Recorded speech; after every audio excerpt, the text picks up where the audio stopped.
Good morning, my name's Alan from Alan and Shell, and today I've got a day in Stirling. I'm going to start off by making my way up to the castle and have a look around the castle, see what that's got to offer. Now thankfully it's blue skies today. Spent yesterday getting rained on a lot, and you probably can't see me because I'm stood in front of the lights. I'll turn around. Light fail. Yeah, spent yesterday in a lot of rain, so I'm looking forward to actually doing a bit of walking about in the dry. So first things first, I've got a ticket for 9:30 to 10 o'clock at the castle. It's 8:30 at the moment. I'm at the Premier Inn near the train station. I'm going to try and get my way up to the castle.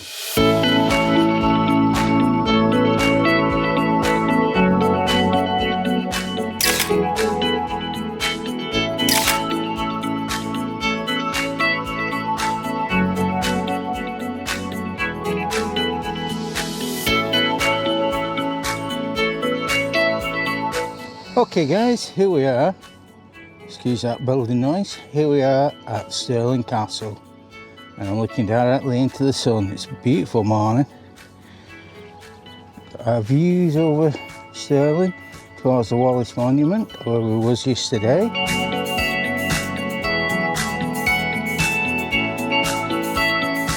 And there we go to the entrance. So let's get in and see what there is.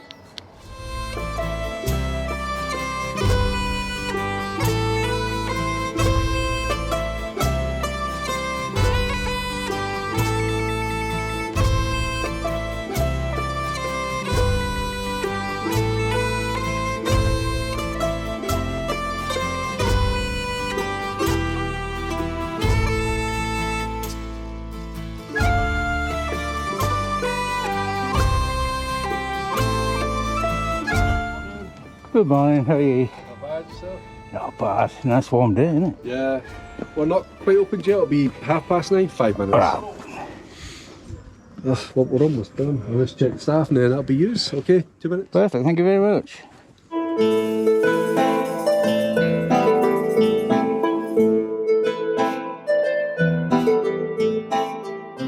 That's your guidebook, sir. Alright, perfect. I sort of see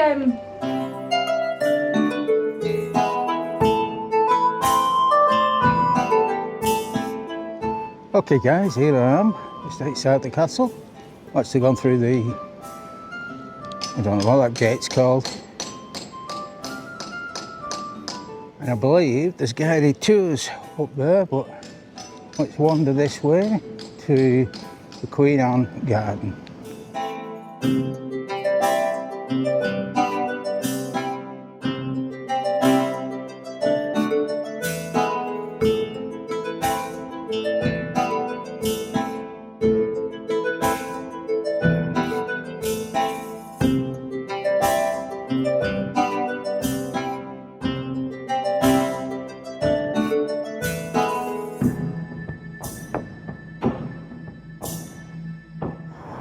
It's pretty high up, guys.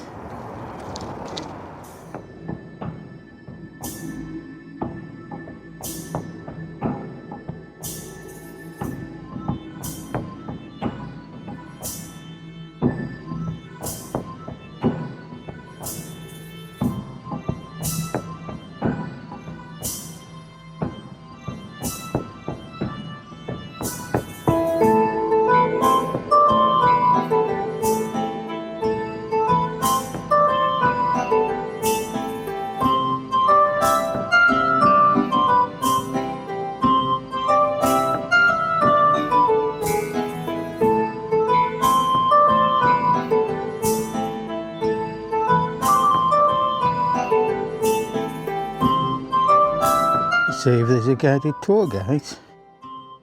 Supposed to be one at 10 o'clock, but there's only me here.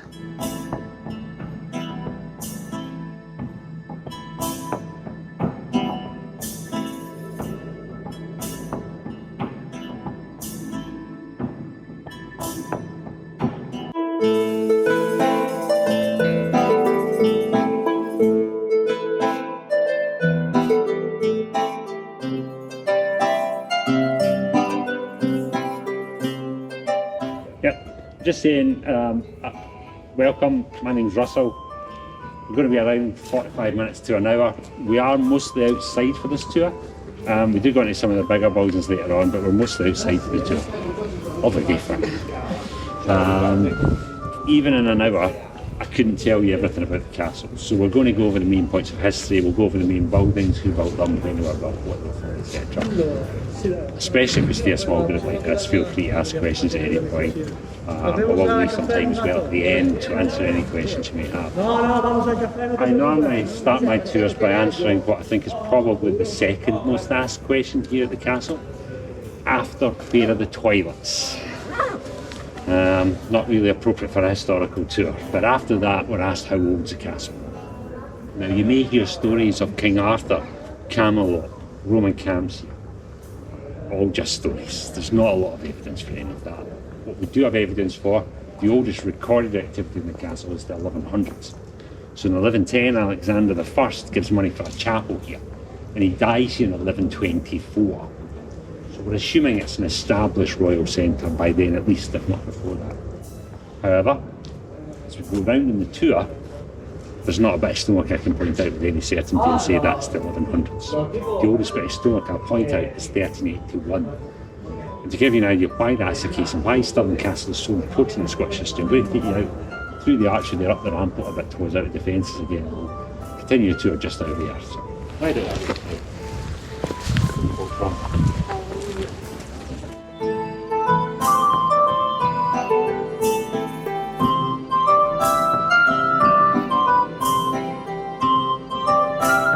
There. But from this point here, and lots of points all the way around the castle, you can see immediately why we've got the castle where we have. Like Edinburgh Castle, we're up on an old volcano, and you can see for miles in every direction, so you can see the enemy coming from a long way away. The other reason we've got the castle up here is to do with the river down to the east here. Now the river down there is the River Forth, that's the river that goes out past Edinburgh, out to the North Sea. Behind the house to the west there, we've got the Clyde going through Glasgow out to the Irish Sea. We've got hills to the south, we've got hills to the north. And don't let the blue skies fool you. We get a little bit of rain in Scotland. Just a wee bit. So much so in the medieval period that this Forth Clyde Valley that we're in the middle of was so waterlogged, it was called the Sea of Scotland. And the Highlands up beyond us was Scotland beyond the sea. Your main crossing by land, so if you were marching an army back and forth through this country, there's a little bridge below us, Stirling Bridge. It said Stirling Bridge was such a vital route through Scotland that if you held that bridge, you would control Scotland. That's why the castle's here. It's here to control that vital route, and through that to control Scotland. And that's why this castle and the whole area around here has been the focus of so many battles over the years.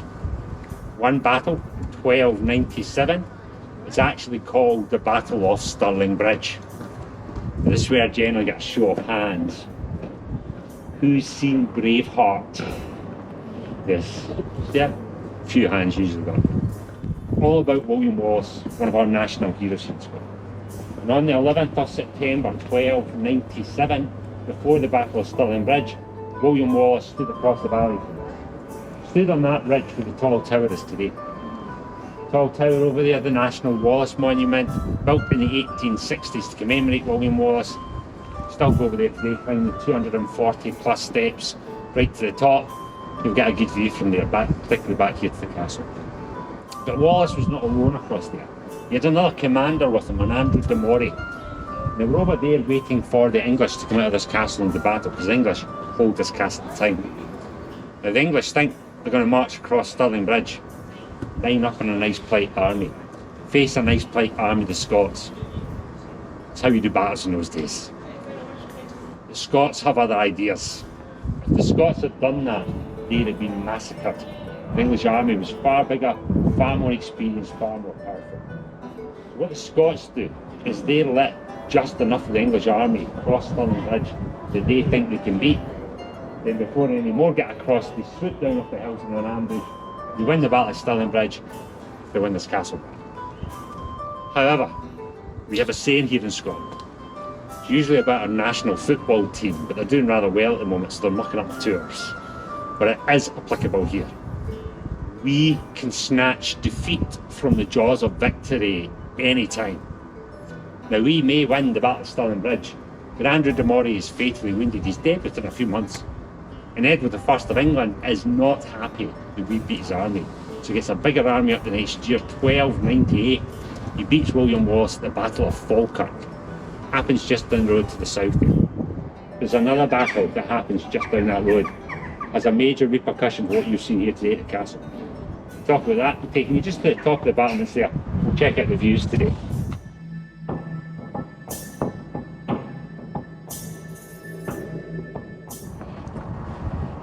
So, about 2 miles to the south, we have the Bannockburn Centre. You can go down, you can visit the Bannockburn Centre. You can learn all about the Battle of Bannockburn. It's down there is where in 1314, Robert the Bruce had his camp before that battle. And again, the Scots were facing an enemy army far bigger than them, far more experienced than them, far more powerful than them. But again, they used the winds of the river to corral that enemy, so they can't use them out their force against the Scots. It's another victory for the Scots. You will notice we emphasise the ones we win. There are plenty we lose, we tend not to talk about. The importance for us up here in the castle is when Robert the Bruce wins the Battle of Bannockburn in 1314, he comes up here and takes his castle back. And whatever was here in 1314, he destroys. He doesn't have the manpower to control the castles he's winning back from the enemy. He doesn't want them falling back in the hands of the enemy because they need to fight all over again to win them back. So we fought to call slights the castle and make sure the castle can be used again against the Scots. That's why there's no bit of stonework I can point out with any certainty and say that's from before 1314. And that's why 1381 is the oldest bit of stonework. It dates to the reign of Robert II, who's the grandson of Robert the Bruce and the first Stuart monarch here in Scotland. But people don't come from all over the world to hear me talk about things they can't see. So we're going to concentrate now on what we do have here in the castle. So what we've got in front of us here, from the square tower up at this end, along the wall, through the gateway between the 2 round towers there, and along to the remains of another square tower on that side. This is what we call the foreworks of the castle. This is built in the early 1500s by James IV. From the early 1500s to the early 1700s, when these outer defences that you're standing on were built. That was your main front of the castle. And that gateway between the 2 round towers, your main entrance in and out the castle.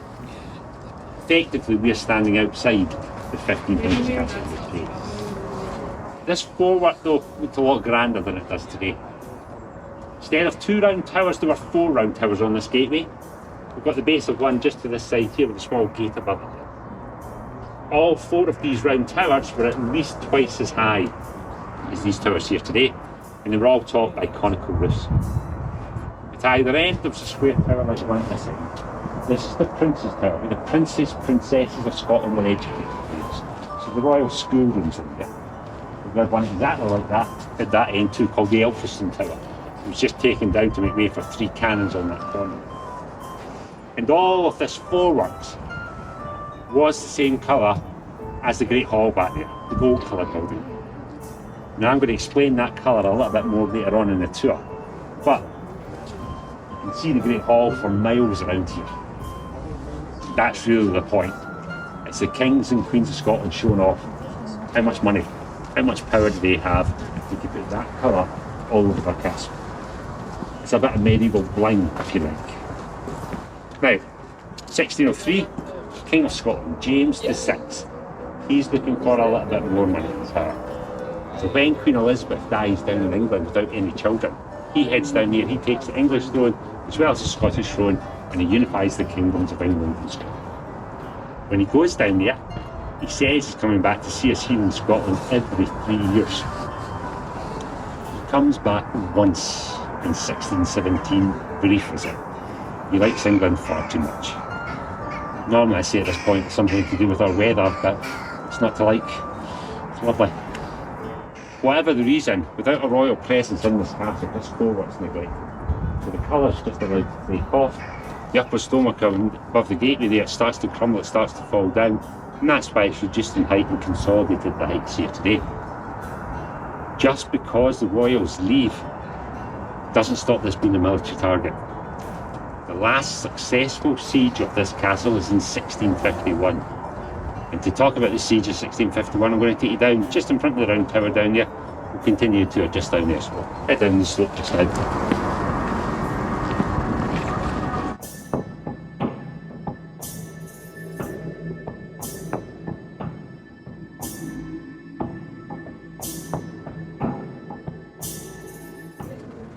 So, throughout the 1640s, down south in England, you have the rise of the parliamentarians and Oliver Cromwell. Oliver Cromwell does not like the king, Charles I, so he's for the chop. He gets his head chopped off. Almost immediately up here in Scotland, we recognise Charles I's son as Charles II. Oliver Cromwell doesn't like this either. So he decides he's going to send an army up to teach us Scots a lesson.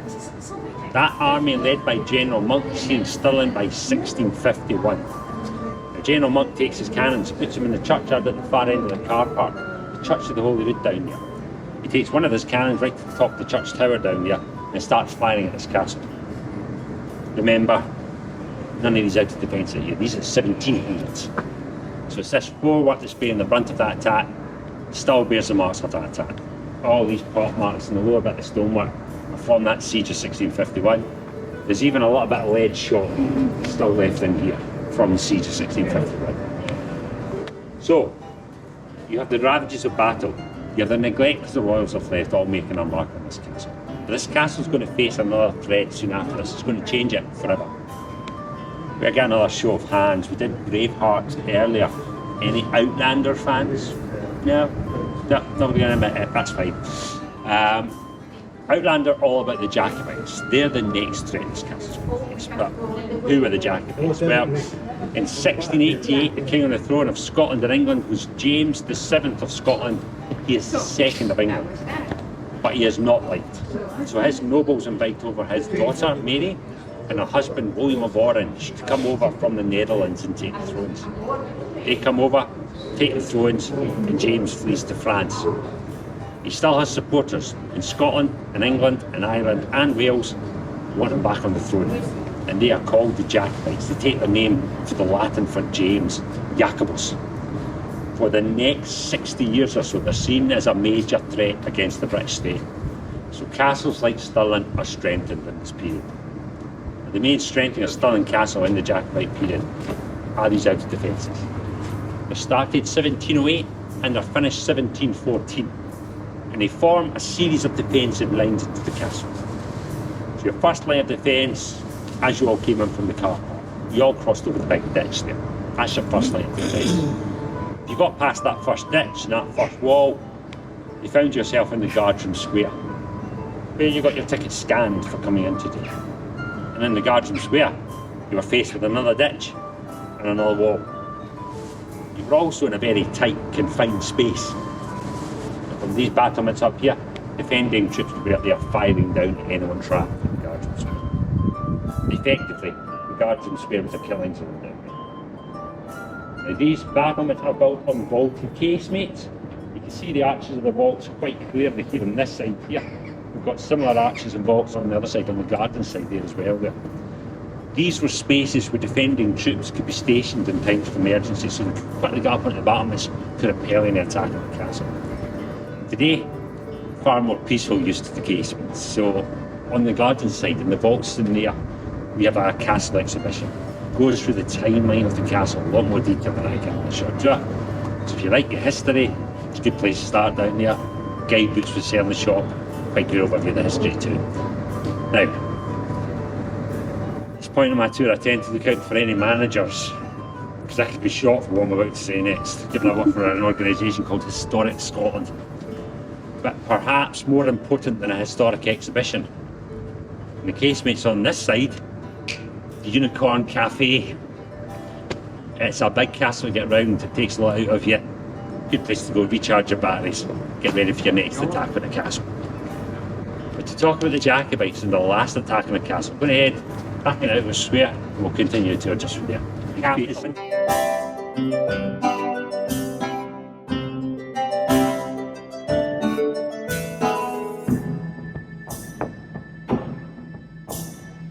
So, as I said, outer defences are built to repel any Jacobite attack here at the castle.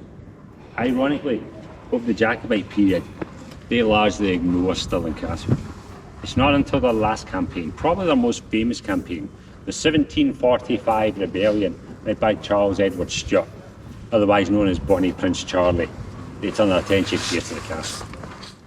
Even then, we're a bit of an afterthought. They raised their army in the Highlands of Scotland, who'd marched as far south as Derby in England. They were actually retreating north when they decided to come and pay us a visit to the castle. So it's January 1746. The Jacobites are at the gates of the town. And initially, the Jacobites were going to do exactly what the General Monk and the Cromwellian army did to try and take this castle. They put their cannons down in that churchyard down there and fired up to fire up the castle down there. However, the people of Stirling, well, they asked them not to do that. They says, please don't put your castle cannons down there, because when the castle fires back, it'll hit the town and it'll demolish the town. So the Jacobites said, okay. What they did next was bonkers. It was mad. It was so mad, it was suggested somebody in their army took a bribe to do this. Because they take their cannons from down there and they trundle them around here, they put them on a small hill to the east of us here, the Gowan Hill. And if you go up into the battlements today, you look over the side, you'll see there's a wee cemetery going up the Gowan Hill today. At the top of that cemetery, that's where the Jacobites dug in their cannons. The cemetery gives you a good idea of what's about to happen next. Because when the troops up here in the castle saw this, they must have been laughing. Because as part of the strengthening of this castle in 1689, a range of buildings right across that site had been taken down to make way for a grand battery of cannons overseeing that very hill. So, they let the Jacobites dig in their cannons. They let them fire a few shots up here at the castle, maybe knocked a head or two off the statues on the palace here. And then they opened fire with that. And it didn't take long for that to destroy the Jacobite army down. What's left of the Jacobite army flee further north and meet their final demise on the battlefield of Culloden, just south of Inverness in April 1746. I'm not sure if you guys are heading up that far. If you're not, I'd highly recommend coming back and seeing Culloden battle. It's very atmospheric, it's very historic. It's one of the last major battles on British soil. After Culloden, this castle is never really threatened militarily again. So Culloden becomes a kind of turning point in this tour. So far in the tour, we've largely concentrated on the military aspects of this castle, the battles here, and the battlements here. But this castle has another primary function. This is a royal castle. It's a royal residence. And unlike Edinburgh Castle, where the royal residence was taken out that castle to the foot of the Royal Mare to Holyrood House, here the royal presence stays in this castle, right up to 1603 when James leaves to go south. This outer square we're in here, this was a service area for that royal presence. So here there'd be blacksmiths, tailors, carpenters, all the rest of the people necessary to give the royals the lifestyle they've grown accustomed to. The range of buildings that stretch right across that side, tall as the buildings on either side today, were right across there, right to the Great Hall. These were the great kitchens, and in there all the feasts were made for all the banquets and the parties held in the Great Hall. Now, although they've been reduced in height, lower level still down here underneath that grass verge. You can go in there today, you can see an exhibition showing you how the kitchens look, showing you some of the foodstuffs they supplied. They even give you the odd medieval Scottish recipe, when you're brave enough to try it. We don't go in there, it's a bit tight for space. Our tours are usually a bit bigger than this. But I'd highly recommend you visit the kitchens afterwards. I normally say two things to my group. One, don't go in if you're hungry. You'll go up to Unicorn Cafe and spend too much money. That's cheap Scotsman I'm speaking. And secondly, anyone vegetarian, think twice. There's a lot of meat down there. But what I'm going to do now, I'm going to take you down the slope. We're going to go to the backyard of the castle, and on the way down there I'll point out the edge of the kitchen we'll go past. We'll head down the slope just now.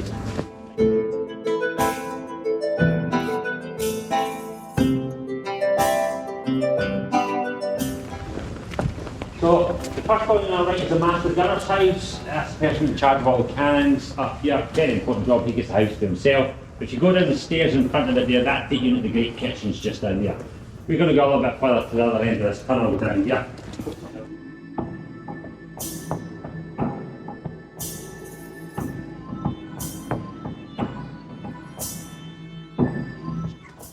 So, I hope you had a good sense of history coming through that tunnel, because the stonework in the middle of the tunnel is your oldest stonework in the castle. It dates to 1381 in the reign of Robert II. It forms part of the North Gate, and the North Gate leads down here into the Nether Bailey. Now Bailey, just an enclosed area, Nether lower, so it's just the lower enclosed area of the castle down here. And during the royal period there was more workshops down here, more stores down here. It's also where the royals kept their livestock. The hunting hounds were down here, the birds of prey for falconry down here. Possibly the odd bear and lion. Because the lion rampant, the red lion on the gold background, is a symbol of the kings and queens of Scotland to this day, they were often given them as gifts. Now, it's not too bad down here today. On a cold winter's day, as I said, this could be the coldest part of the castle down here. What a lion thought about being down here, I do not know. But I always say it's tantamount to animal cruelty. Quite cruel putting a guide down here on a cold winter's day as well. Now, like the royal buildings we're going to see up above us later on in the tour, when the royals move out, the army move in. So most of the buildings you've got down here are military in origin. They're mostly from the early 1800s. The building nearest us is for the guardhouse, later used as a punishment cell. So troops that are misbehaving down in the town, drinking too much, fighting too much, they're going to spend a night or two in there. They could be flogged in the enclosure at the back, where we have the picnic tables today. Now beyond the picnic tables, there's a long-range building with a high-pitched roof. These are the powder magazines. These are where all the gunpowder was kept for all the cannons up here. They are well away from the royal buildings for obvious reasons. If they'd exploded, at least half this castle was going with them as well. And beyond the powder magazines, at the far end of the Nether Bailey is a relatively modern building. That is a tapestry studio. Now when Historic Scotland were restoring the royal buildings, particularly the palace, thought the walls were a bit bare.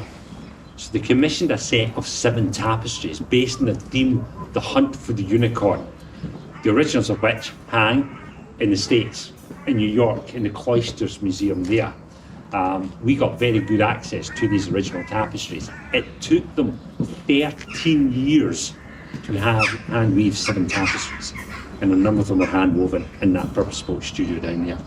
If you want to see the tapestries today, they're hanging now in the palace. They're in the Queen's middle chamber there in a hall, with the loom is still down there which they were woven, and there's a bit of interpretation about tapestries in general and about the particular tapestries we copied. As well as that, it's a great day for the views from the wall walk down here as well. You're going to get some cracking views from there just now. It is a neglected part of the castle. A lot of our visitors, they come to see the royal buildings, that's as far as they get. So I like to bring the tours down here to show there's a bit more to the castle than just these royal buildings.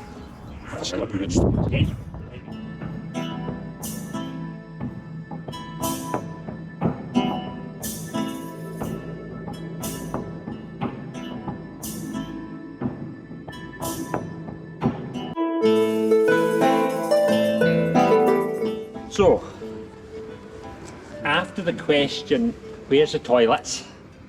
And then, how old is your castle? The next most asked question has to be, what's this colour all about?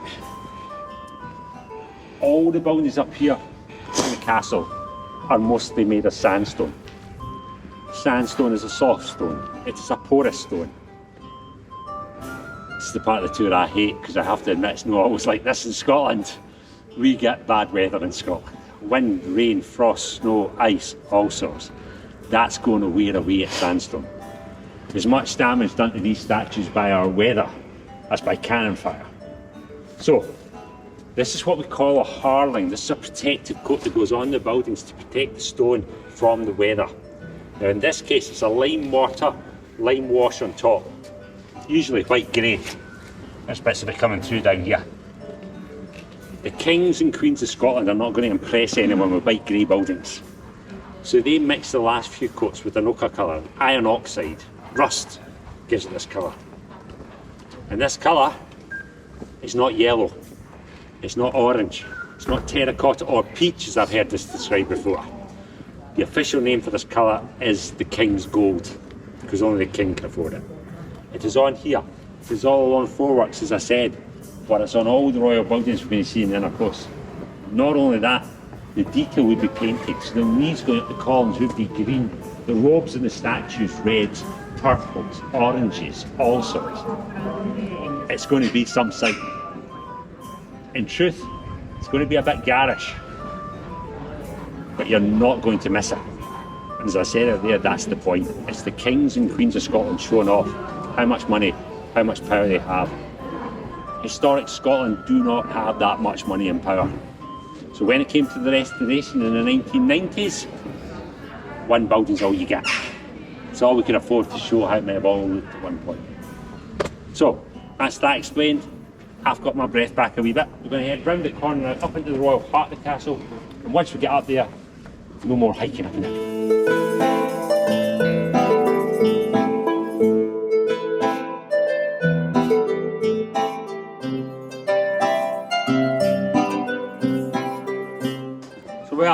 Welcome to the royal heart of Stirling Castle, the inner close or the inner square here.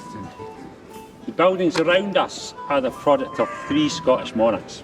We have James IV, the same chap that built the foreworks out there, his son James V, and James V's grandson.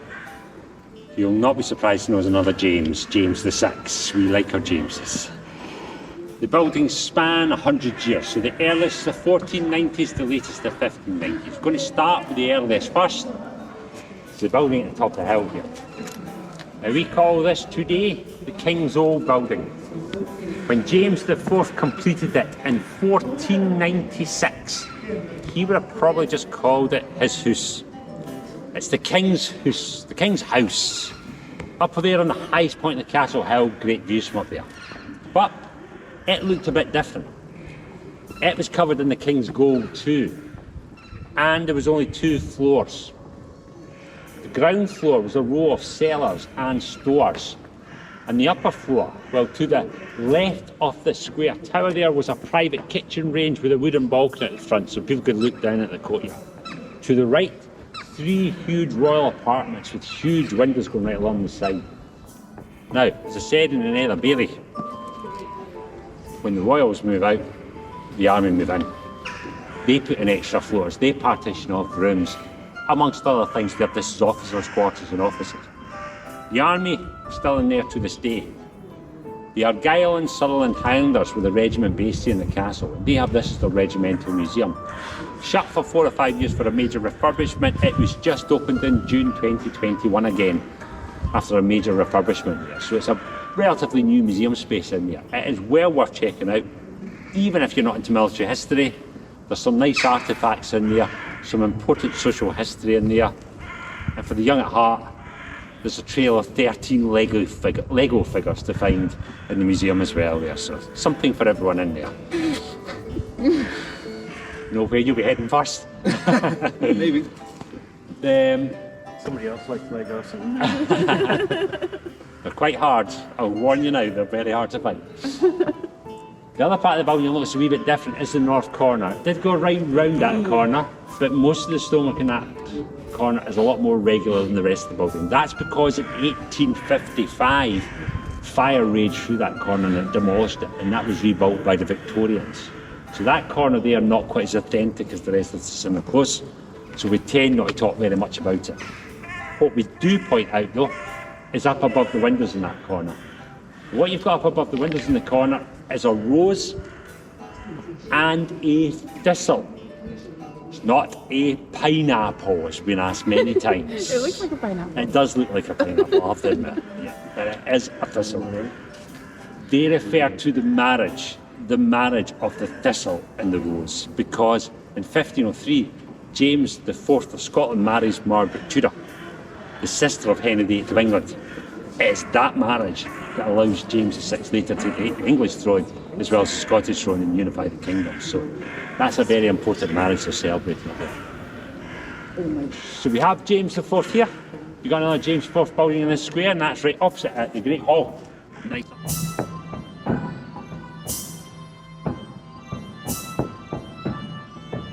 Welcome to James the Fourth's Great Hall. When this was completed, and this is completed in the same year of his marriage, 1503, this was the largest great hall in the whole of Britain. Until his brother-in-law, Henry VIII, hears about it down south in England and builds one slightly bigger at Hampton Court. But this is still the largest great hall in the whole of Scotland. We've got lots of castles here in Scotland. You visit loads of them. You're not visiting one with a bigger great hall than this. Not even Edinburgh Castle. Not that we're competitive, but we are bigger. This was a party space. Mary, Queen of Scots, has a 3-day party here for the christening of James, who be James VI. The nobles that come to this party, they don't have a townhouse down in Stirling. Well, they're eating here, they're drinking here, they're dancing here, and they're probably just falling asleep here, getting up the next day to draw off again. When you think in those days, a Scottish pint is 3 times the size of a pint today. That's some partying. Now, big space like this, what's the army going to do with this? Well, they're going to turn this into the barracks. This is where the soldiers are going to stay and sleep. To do that, 2 extra floors go above us here. The top floor rests on the corbels, where the hammer beam roof rests today. Because they have a top floor up there, beyond the window line, they can't have a roof like this. It doesn't let any lighting up there. So they scrap the original hammer beam roof and they replace it with an army roof with dormer windows to let the lighting up there. Luckily for us, they do a fine sketch what's there before they take it down. So when the army leave, and the army don't leave Stirling Castle till 1964. They're here for a long time, change lots of things in the spaces. But when they leave, Historic Scotland come and start thinking about restoring these spaces to their former glory. They have a fine sketch which to start on the roof there. Like all the restoration work done, they've done this as much as possible as it would have been done originally. There are no nails, bolts, screws holding this above your head. It's all held together with timber pegs, timber dowels. If you look at the 4th beam in, just above the 3rd window there, they left a couple of these pegs poking out to show what's holding this above your head. Usually they'd be sawn flush with the beam up there. It's not just those 2, there's about 4,000 of them. Quite secure. As well as the roof, Historic Scotland reinstalled the timber space up here as well. This is the minstrel's gallery. This is where the minstrels played all the music for the dances and the parties in here. We still have dances and parties in here. At least like for wedding receptions, corporate dinners. Obviously they have graduation balls here as well at some point.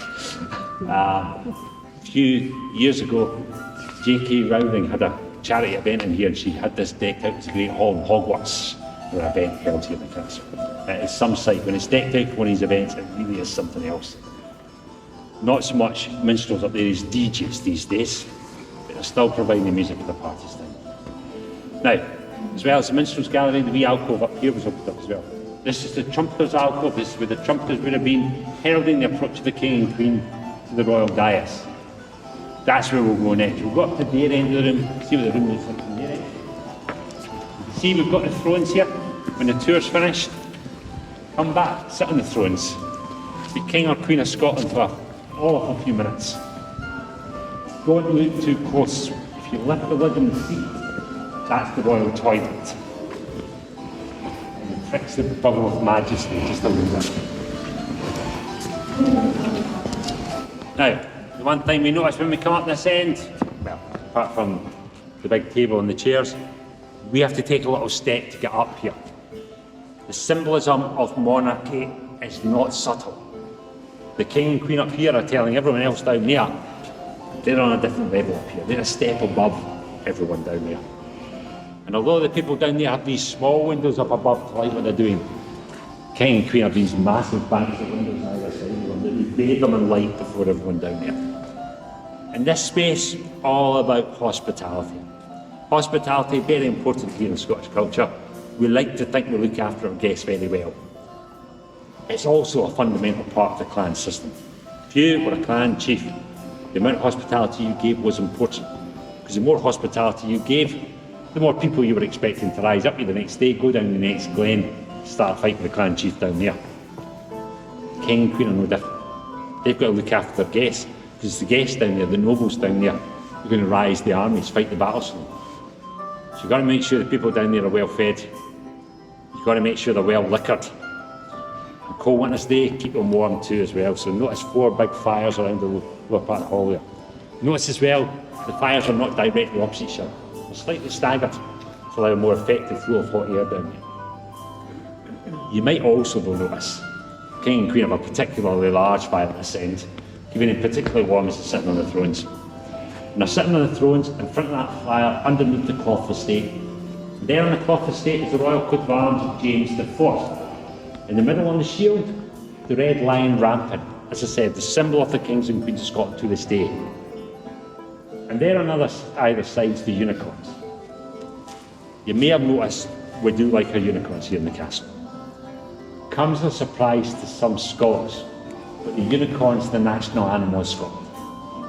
So it represents Scotland and it represents the Scottish people up there. So there they are, they're up there, supporting the monarch's shield, supporting the monarch, like the monarch thinks good Scots should do.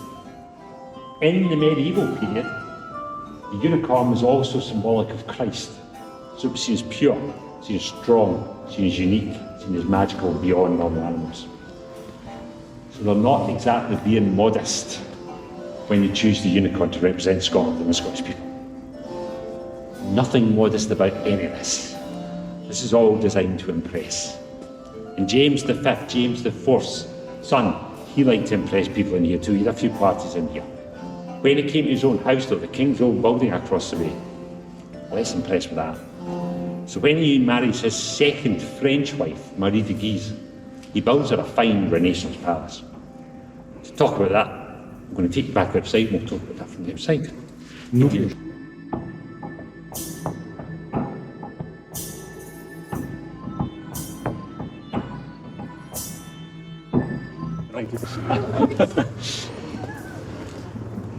So, I'm not going to take you into the palace again. The rooms are a bit smaller, but we also have people dressed up in period costume here, and they are very knowledgeable and they can answer anything you throw at them. I am going to say a little bit about the palace just for completion's sake and swear. It's built as a wedding gift. This is a wedding gift from James V to his wife Marie de Guise, and they are the mother and father of Mary Queen of Scots, to put it in a bit of historical context. Married 1538, so it started 1538, completed in the summer of 1543. Now the de Guise family are a very influential French family, so Marie de Guise used to the fine things in life. A fine Renaissance palace built for her. There are over 250, or there were over 250 stone sculptures all over, all with their own symbols and meaning. I want to concentrate on the almost life-size figures that go around it. Now on the opposite side from here, overlooking the foreworks, overlooking the most likely point of attack in the castle, the images up on that side are of the devil and men and women of arms to frighten off any attackers. Here on this side, it's a different story. Different audience. This is people that James invited in. He wants to impress you folk. So we have some classical gods and goddesses up on this side. We start off at the top of the slope with the goddess Abundance of Flora up there. Next to her is the aged Saturn, who ruled over a golden age. Beside him is Venus, goddess of peace. And beside her, Ganymede, the cupbearer of the gods that brought sustenance to the gods. Now, as I said in the Great Hall, the symbolism of monarchy is not subtle.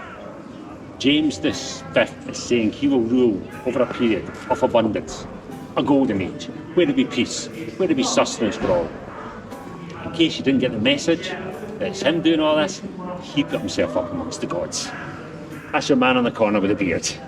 James V of Scotland. Overseeing all this, keeping an eye on what's going on in his era.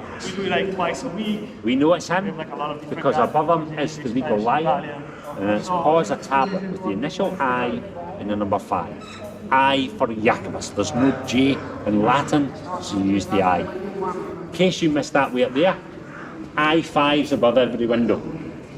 Maybe next week. And the mathematically astute will notice there are 5 windows. So James V is really putting his stamp on his gift to his wife.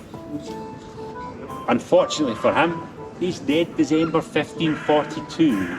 As I said, we don't think it was completed till 1543. So we don't think he ever saw his palace completed, we don't think he ever stayed in his palace. So when you go into the palace and you enter just the archway in the corner, go through that, go along a corridor, you'll go into 3 rooms for the Queen on the far side, 3 rooms for the King on this side. You'll find the Queen's rooms are really nicely furnished. They've got the tapestries, beds, thrones, all sorts. The King's side's very bare, there's no furnishings at all. That's because they've been restored to what we think they looked like when they were brand new. And when they were brand new, the King was dead, and you wouldn't put furnishings out for the dead King. It's a lot of work for nothing. Also saved Historic Scotland a bit of money, but that's another story. The King's sides though are nicely decorated, particularly the King's middle chamber, on the ceiling of which are timber roundels with faces on them, called Stirling heads. Now, the ones in there are hand-carved replicas. It took chaps 7 years to do them. However, you go up these stairs here, up at the upper level, you've got the Stirling heads gathered up there with some of the original Stirling heads from the 1540s.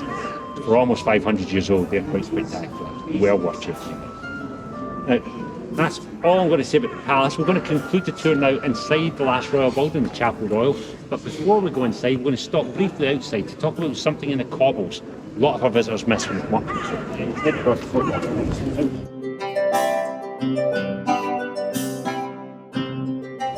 So, here in front of the Chapel Royal, you might notice these lines marked out in the cobbles here. When Historic Scotland came in and took over the running of the castle, they got the archaeologists in. And the archaeologists found foundations here, marked these foundations with these lines. These are the foundations of an earlier chapel. Now the main bulk of that chapel was down this line here, round at the bottom there, and back up underneath the existing chapel. With a side aisle, entry porch, vestry bit going to this side here. So in this chapel here, James V is crowned. His daughter, Mary Queen of Scots, crowned here as a 9-month-old child. Said she cried all the way through the ceremony, as you would as a 9-month-old child, particularly if you knew what was coming your way, her getting her head chopped off and all that. Her son, James VI, well, he's christened here, but he's not crowned here. For his coronation, he's taken across the car park to the Church of the Holy Rood across there, and he's crowned in that church across there. And James VI's own firstborn son, Prince Henry, well, again, this is not going to be used for the christening, largely because this is a Catholic chapel. James VI was the first Protestant one. So, 1594, for the christening of Prince Henry, this chapel's demolished. This new Chapel Royal is created. In less than 7 months. This was a rush job. But we'll go on, we'll check it out.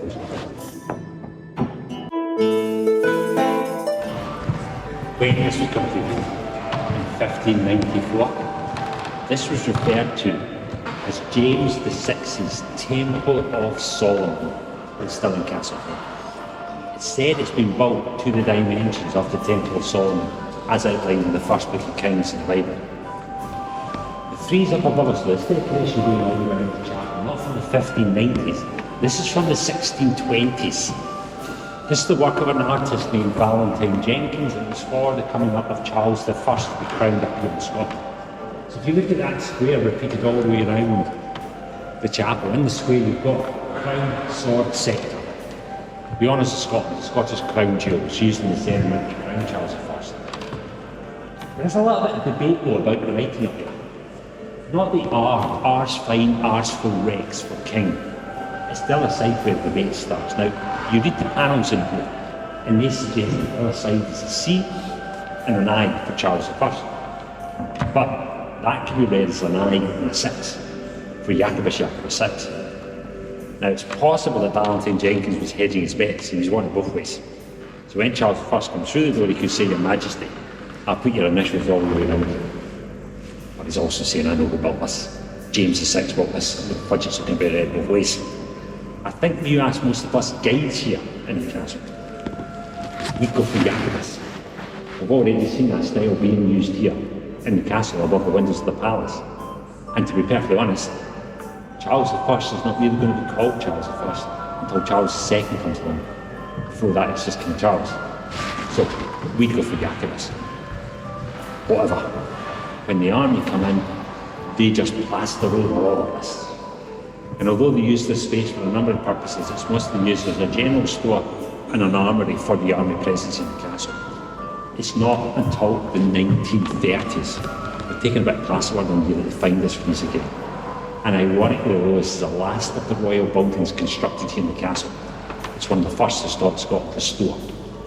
The restoration of this was completed in 1996. That's 30 years after the army left in 1964, and just short of 400 years after the Royal Swords left in 1603. So it's a fitting place to finish our tour. Let's say thank you very much for joining. Hope you've enjoyed it. Hope you enjoy the rest of the time with the castle. If you do have any questions, I'll hang around here and answer any questions you may have. Other than that, thanks again and enjoy the beautiful day.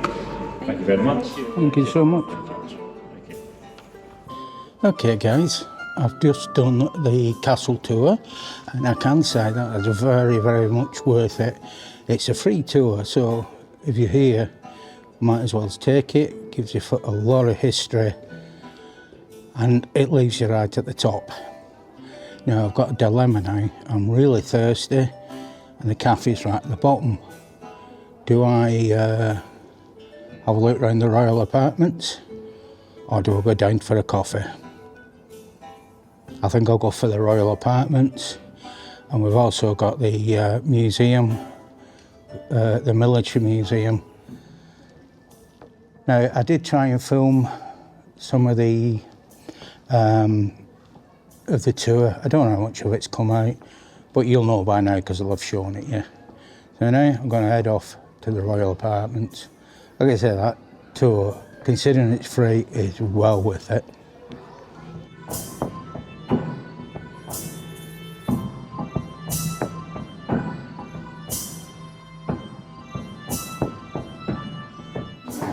Everything's uphill.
It's 1538 and King James V of Scotland is 26 years old. Newly married to his French bride, Mary of Guise, he is at the height of his powers. Ambitious and successful, James is determined to make his mark in the world. He has begun building a palace here at Stirling Castle, the like of which has never been seen before in Scotland. An innovator and an outstanding self-publicist, James does something quite remarkable with his new building. He covers the massive exterior walls of his palace, its most public face, with over 250 individual sculptures. These serve as a huge advertisement for the young king, celebrating his taste and credentials. The palace is as much a political statement as it is a royal residence. An incredible building designed to promote James V's right to rule, and to position him as a true celebrity on the 16th century European circuit. This was a truly monumental scheme, not only a feat of great technical skill, but one which was executed at enormous cost.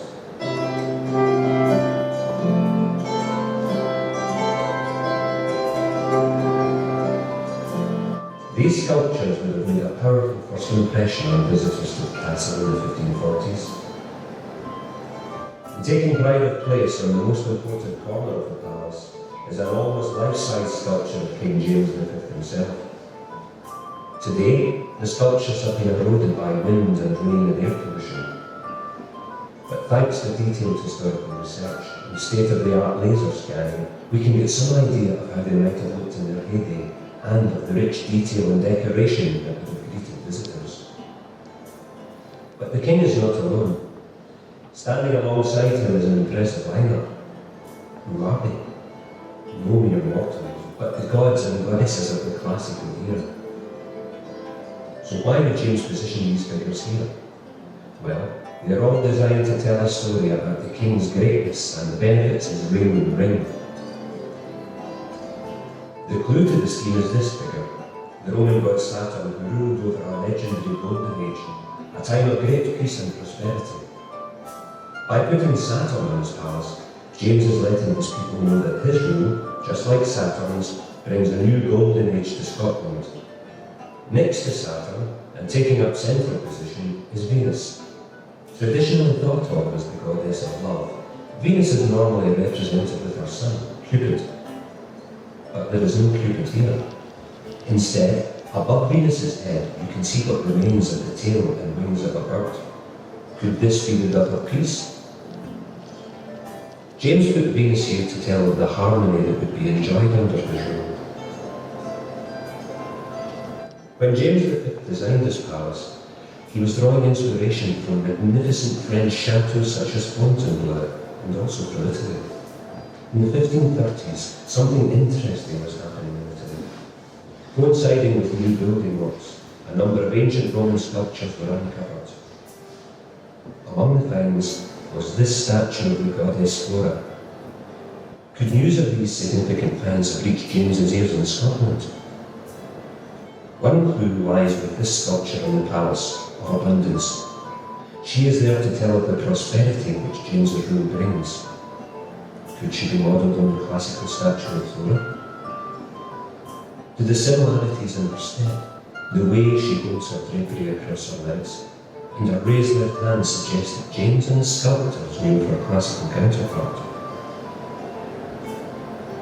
It's perhaps hard for us today, looking at the palace 500 years after it was built, to envisage just what an impact these remarkable sculptures would have made in all the soil. Today, as you step outside into the courtyard, look up at the sculptures and you'll see more than statues, more than a unique piece of European Renaissance architecture. What you will see is James V's grand design, an enduring statement in stone of his right to rule. No matter which window you look at, guys, it's fantastic views.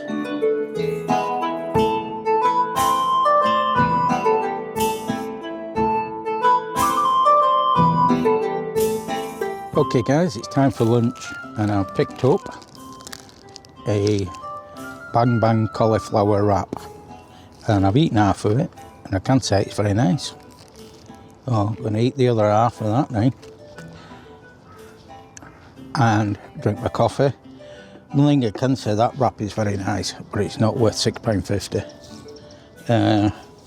Well, that's the problem with being trapped in Stirling Castle, I suppose. When you're absolutely starving and really thirsty, definitely needed the coffee. Got myself a bottle of water as well, £2.50. They know what to charge, so do yourself a favour, pick something up before you come in. Got to say though, I am so enjoying this visit. I'm loving it here.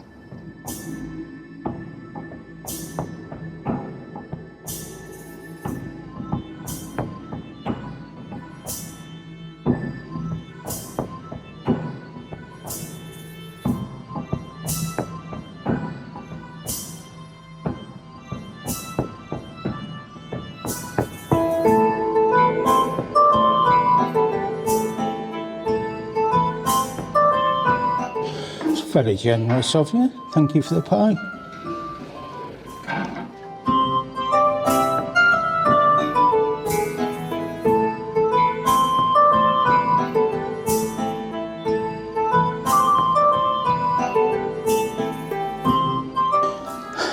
Oh dear.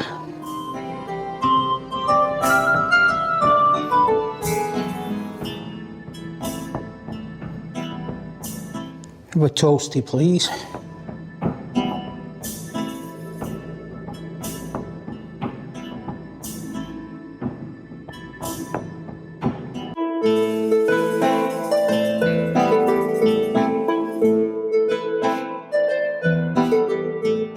You can see why they built this castle here. It's just view upon view upon view.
Okay guys, that's me out of the castle now, and I was enthralled by that.